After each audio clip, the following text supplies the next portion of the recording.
Bonjour à toi, passionné de jeux de société. Si tu ne me connais pas encore, je suis Céline, Brand et Community Manager pour Game on Tabletop, la plateforme de financement participatif ludique par les joueurs pour des joueurs. On se retrouve aujourd'hui pour parler de la boîte d'initiation et plus globalement du jeu Monstre de Black Book Edition, qui a été financé avec succès en octobre dernier sur la plateforme Game on Tabletop. Pour l'occasion, nous avons invité Thomas Berjoin, responsable éditorial chez BBE, qui va pouvoir nous en dire un peu plus sur les dessous de ce jeu de rôle et de la campagne dans l'univers de Johan Spar. Salut Thomas, comment ça va ? Salut Céline, ça va très bien, merci. Je suis ravi de cette invitation chez vous pour pouvoir parler de ce super jeu. Eh ben merci d'être avec nous aujourd'hui. Je vais commencer par faire un rappel pour ceux qui n'ont pas suivi la campagne de financement participatif de Monstre. Il faut savoir qu'elle a été financée à plus de 680% de son objectif initial, avec un total de près de 70 000 € grâce à plus de 500 backers. Ce jeu de rôle permet donc de jouer dans l'univers de Johan Spar. Est-ce que tu peux me présenter en quelques mots cet univers et comment il se décline dans le jeu de rôle ? Alors présenter l'œuvre de Johan en quelques mots c'est compliqué, mais il faut savoir que globalement ça fait plus d'une vingtaine d'années qu'il écrit des BD et des romans qui se passent dans un monde contemporain, c'est-à-dire notre monde. Simplement les créatures fantastiques, monstrueuses, on va dire du cinéma d'horreur classique, les vampires, les loups-garous, les squelettes, les fantômes, les méduses, enfin bref, tout cela existe dans notre monde. On n'est pas dans des aventures épiques où les monstres sont des adversaires pour les humains, simplement c'est des récits où les monstres sont bien souvent les héros. Et donc l'intérêt du jeu de rôle, c'est qu'en fait les personnages que les joueurs vont incarner seront justement des monstres. Ce qu'il faut savoir aussi sur l'univers de Johan, c'est qu'en fait au départ il est né des jeux de rôle. Ses premières histoires qu'il a racontées, il l'a fait à travers le jeu de rôle.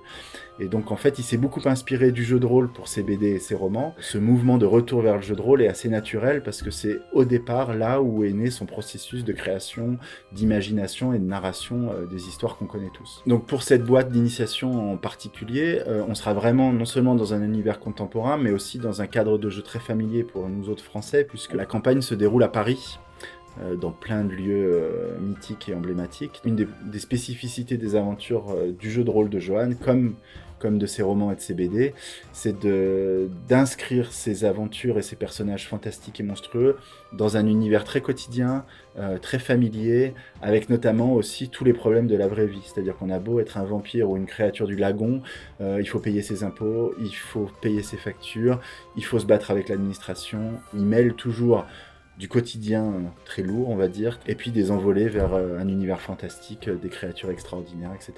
Et du coup, je me demandais un peu d'où venait cette idée de collaborer pour BPE avec Johan Spar pour un jeu de rôle. Ça s'est fait c'est assez rigolo. On voyait depuis quelques mois que Johan était très actif sur les réseaux sociaux. Son fils joue beaucoup à Chroniques oubliées, et donc il s'est remis à Chroniques oubliées. Je le cite, mais ça nous fait plaisir, mais il a trouvé ça formidable. Et donc en voyant ses posts sur les réseaux sociaux, vu qu'on s'occupe aussi de Casus Belli, on l'a contacté pour faire une interview avec lui, pour qu'il nous raconte justement son parcours de rôliste, ses expériences. Et en fait il m'a dit oui bien sûr on va faire une interview, mais en fait on va faire un jeu de rôle aussi ensemble. Je lui ai dit bon d'accord. Il avait très envie de revenir à ses débuts de créateur et d'artiste qui racontent des histoires, à la fois pour donner une espèce de bible de son univers où il pouvait expliquer plein de choses qu'il n'expliquait pas dans ses livres, et puis pour donner aussi une cohérence à l'ensemble de cette œuvre. Pour lui, le jeu de rôle, c'était vraiment le moyen le plus naturel et le plus efficace de le faire. Et donc après, on s'est mis au boulot et voilà. C'était donc un peu le rêve de Johan Spar de sortir un jeu de rôle dans son univers. Est-ce que Johan Spar a déjà pu voir le produit en lui-même et qu'est-ce qu'il en pense ? Oui, alors une des spécificités de cette précommande participative, c'est qu'elle a été faite en octobre, tu l'as rappelé, et on est ravis et très fiers de pouvoir livrer la boîte qui est devant nous, là, celle-là, pour Noël. En fait, les gens ont commencé à la recevoir aux alentours du 12-13 décembre, je crois, et donc Johan fait partie des premiers à qui on a envoyé ces exemplaires d'auteur. Je crois qu'il est ravi, il est très excité, mais il faudrait lui poser la question. Et puis surtout, ça lui a donné très envie de continuer à travailler sur la gamme. Avec l'équipe d'auteurs qui travaillent autour de Johan, et on est au boulot pour la suite déjà. Mais en fait, je crois que l'appétit vient en mangeant. Johan se définit volontiers comme un boulimique. et donc en fait, ça lui a surtout donné envie de faire plein d'autres trucs derrière. Pour les fans de l'univers, sachez qu'on retrouve vraiment la patte artistique de Johan Sfar dans cette bonne initiation, donc notamment dans les récits même du jeu, mais également dans les nombreuses illustrations qu'on retrouve un peu partout dans le jeu. Donc on peut voir notamment dans ce livret de nombreuses illustrations comme celle-ci par exemple, ou également celle-ci. En fait, sur l'ensemble des produits qui existent déjà de la gamme, c'est-à-dire la boîte d'initiation plus les 2 livres à venir et des goodies comme le dossier de personnage, etc. En fait, Johan a réalisé plus de 260 illustrations originales, je crois, qui ont été colorisées par, on va les citer, Walter Pezzali et Isabelle Rabaro, qui sont des références dans le milieu de la bande dessinée. Et on est ravis d'avoir pu collaborer avec des gens de cette qualité. Johan me confiait que sur les 4 dernières années, c'est pour la gamme Monstre qu'il a fait le plus d'illustrations. Je laisse les BD à part, où il n'y a que des illustrations, bien sûr. C'est vraiment énormément impliqué. On le remercie encore parce que c'était vraiment un plaisir, un honneur et puis un privilège de pouvoir bosser avec lui, avec de sa part un tel niveau d'investissement et d'engagement dans le projet. En tout cas, c'est réussi, on peut voir que la boîte est vraiment très jolie. Si vous êtes habitué des boîtes d'initiation de Black Book Edition, vous avez sûrement pu remarquer qu'elle utilise également les règles de Chronique oubliée. Est-ce que tu peux me dire pourquoi vous avez une nouvelle fois utilisé ces règles pour la boîte de monstres ? On a décidé de effectivement utiliser le moteur des règles de Chroniques oubliées. Déjà parce qu'il plaisait beaucoup à Johan. Ensuite parce que c'est un moteur qui est aujourd'hui connu par un très grand nombre de joueurs français, puisque Chroniques oubliées Fantasy, c'est la meilleure vente de jeux de rôle en création française depuis 2016. Donc c'était important pour nous, pour un produit qui se veut d'initiation, où on voulait aller chercher un nouveau public à travers la fanbase de Johan, qui ne connaît pas forcément le jeu de rôle. C'était important pour nous de leur proposer un moteur de règles qui a fait ses preuves. Après, ce qu'il faut savoir, c'est que même les gens qui connaissent Chroniques oubliées vont au-delà du noyau des règles qui représente une quinzaine de pages. Tout le reste du matériel, c'est du matériel neuf, c'est-à-dire que toutes les voix que les personnages vont pouvoir choisir pour construire leurs monstres sont des voix nouvelles. Il y a beaucoup de concepts de game design qui sont nouveaux et qui sont propres à l'univers de monstres. C'est une des forces du système de Chroniques oubliées, sur une base qui est très facile, très accessible. Elle est aussi très plastique et on peut greffer sur cette base plein de modules. Donc il offre à la fois un socle commun qui permet à plein de gens de s'y retrouver et en même temps une grande souplesse pour justement amener des blocs de règles qui sont spécifiques à un univers. Donc c'est un peu l'avantage de ces règles, c'est qu'elles sont assez simples à apprendre et à jouer, donc c'est un peu idéal pour une boîte d'initiation. Également, si j'ai bien compris, la particularité de cette boîte d'initiation de monstres, c'est qu'elle peut un peu s'adapter pour tout type de public, autant pour une audience jeune, un peu enfant, qu'une audience plus mature. Pour cet univers qui est tout de même un peu tourné horreur, comment vous avez réussi à l'adapter un peu pour tous les publics ? On s'appuie sur l'expérience de Johan. Johan ne s'adresse pas aux enfants comme si c'était des demeurés ou des poupées en sucre.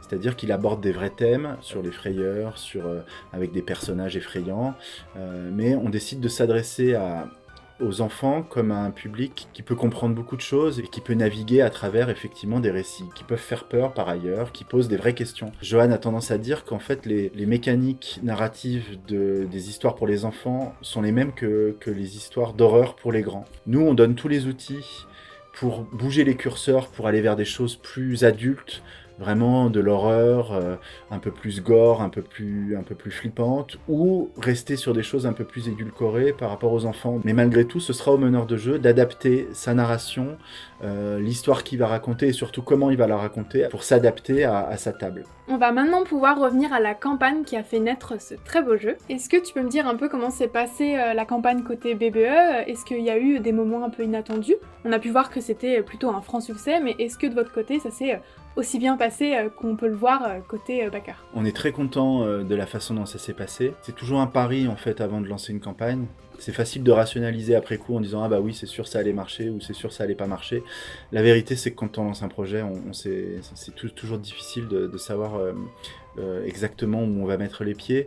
Là, en plus, on avait un double défi qui était de présenter à nous, notre public habituel, le jeu de Johan et les illustrations de Johan, qui sont dans un style un peu différent de ce que nous on a l'habitude de proposer. Et à l'inverse, on a aussi fait le pari qu'on réussirait à attirer le public de Johan, qui d'habitude sont des gens qui vont acheter des livres en librairie, de les amener sur un autre produit, le jeu de rôle, et sur un autre mode d'achat qui est la précommande participative. Donc c'est vrai que ça faisait beaucoup de nouvelles habitudes et ça faisait beaucoup de paris.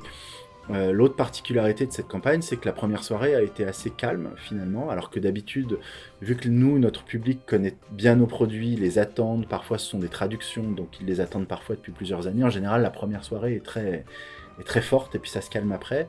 Là, on a vu une campagne un peu différente où on est allé chercher les gens, on leur a expliqué, on leur a présenté beaucoup de choses, on a fait beaucoup de previews, et puis la campagne était plus longue, parce qu'on avait anticipé ça.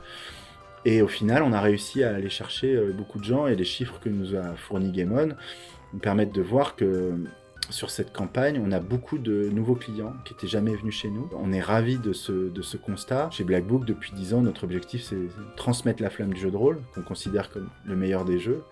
Et donc, sur un projet comme celui-là, d'aller chercher de nouvelles franges de clients pour leur faire découvrir notre loisir à travers un super produit comme celui-là, c'est vraiment une belle réussite dont on est content. Et en plus, ce jeu va avoir aussi une vie par ailleurs en boutique et on l'espère en librairie rapidement. Et donc, on pense aussi que là, il va toucher beaucoup de monde. Je voulais savoir également quels sont les éléments de la boîte d'initiation finale qui ont pu voir le jour grâce aux nombreux objectifs qui ont été débloqués lors de la campagne. Alors, il y en a beaucoup, et c'est l'intérêt de la précommande pour nous, c'est d'arriver à améliorer le produit et à sortir un produit avec plus de matériel, des bonus.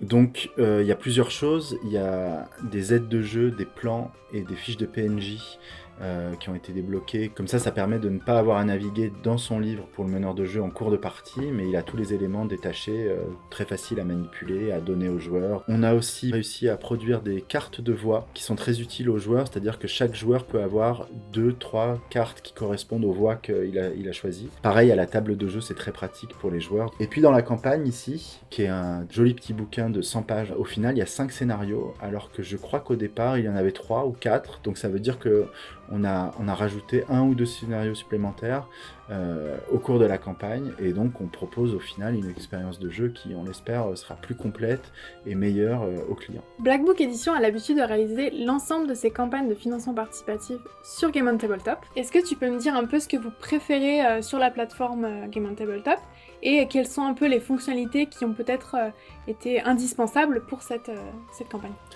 Pour un éditeur, le gros avantage de la plateforme Game On, c'est qu'elle permet sur une seule et même plateforme de faire toute sa campagne. C'est-à-dire qu'on n'a pas besoin de basculer la suite de sa campagne sur un Pledge Manager. Tout est géré chez Game On et tout est très clair dans toutes les étapes au niveau de l'accompagnement dont on bénéficie au moment où on commence à réfléchir à la façon de présenter notre campagne, à quelles options on va proposer, à quel moment.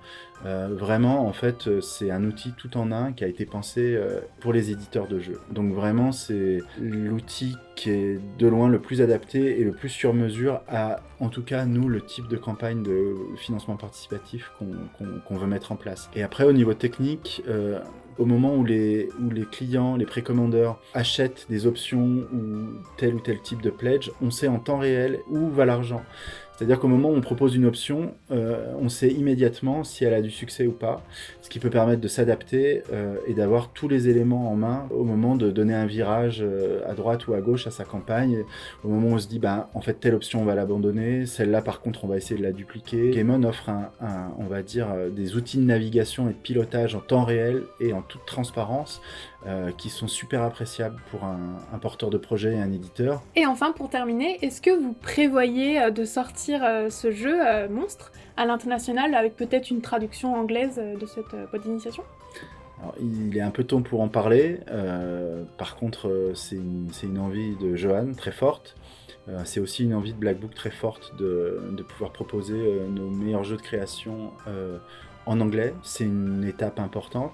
C'est une marche qui est assez haute. On l'a déjà fait avec des partenariats, comme par exemple Mythic Battle Panthéon, ou d'autres jeux sous licence qu'on a fait. On a fait une version anglaise de Polaris aussi. On est déjà en préparation d'une version américaine de Capitaine Vaudou qu'on a financé aussi en 2020 sur Game On. Mais on est prudent parce que le marché est gros, les enjeux sont importants et donc on veut vraiment avancer pas à pas. Et un jour, très certainement, Black Book partira seul sur ce marché-là, mais pour l'instant, on est prudent. Par contre, c'est clair que c'est dans nos têtes. Voilà. Ok, donc à suivre. À suivre, exactement. Si vous souhaitez en savoir plus sur le contenu de la boîte, je vous conseille d'aller faire un tour sur la chaîne de BBE qui va s'afficher par ici. pour regarder l'une de leurs dernières vidéos qui présente en détail chaque élément de la boîte. Merci Thomas encore une fois d'avoir été avec nous pour cette vidéo. Merci de cette invitation, c'était un plaisir. On espère que cette vidéo vous a plu également. Dites-nous en commentaire de cette vidéo ce que vous avez pensé de cette boîte d'initiation et si vous comptez l'ajouter également vous aussi à votre collection. Comme toujours, n'oubliez pas de vous abonner à notre chaîne pour continuer à suivre nos aventures ludiques. Toute l'équipe de Game on Tabletop et Black Book Edition vous souhaite de très joyeuses fêtes de fin d'année. Bonne fête à toutes et à tous, et n'oubliez pas que la période est propice à faire découvrir le jeu de rôle en famille ou avec vos amis. Prenez soin de vous et à très bientôt sur Game On. Salut!